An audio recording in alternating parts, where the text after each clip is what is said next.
attempted landing. Its landing gear failed to open, leaving it skidding off the end of the runway and into a wall. Southern Korea from Bangkok skidded down the runway after making a second attempted landing. Its landing gear failed to open, leaving it arriving in Won in Southern Korea from Bangkok skidded down the runway after making a second attempted landing. Its landing gear failed to open, leaving it skidding off the end of the runway and into a wall. It exploded and killed 179 people on board.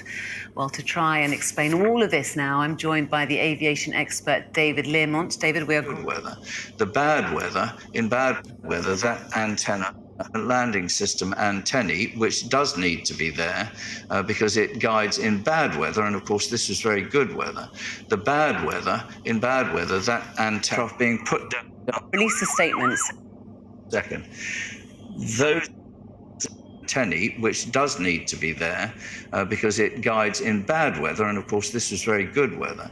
The bad weather, in bad weather, that antenna guides the aircraft in the ground, and they're collapsible, just crumpling and exploding. We can see the aftermath on release a statement saying for the instrument landing system antennae, don't put them in a concrete structure.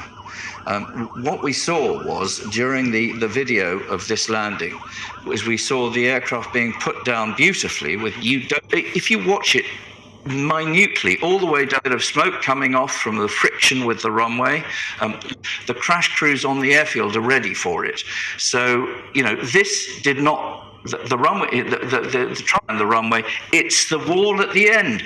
Right at the end of the runway. We know that there are 2 surviving crew. They may have some information for the emergency services. Plus, of course, the data recorder and the cockpit voice recorder have now been found, and they, of course, will hold clues. But if we go back... Landing gear sliding on its belly. This Jeju Air jet was simply running out of runway before it slammed into a concrete fence and erupted into a fireball. This was just after 9 a.m. local time. Amateur footage captured the 737-800 moments before and appeared to show a flash of flame and smoke blasting from one of its engines. On the ground, dozens of emergency crews confronted wreckage strewn across the airport. A thick black plume of smoke could be seen kilometres away, while on the tarmac, firefighters raced to the scene. Crews used power tools to cut into the fuselage, attempting to rescue any survivors in the tail section of the jet.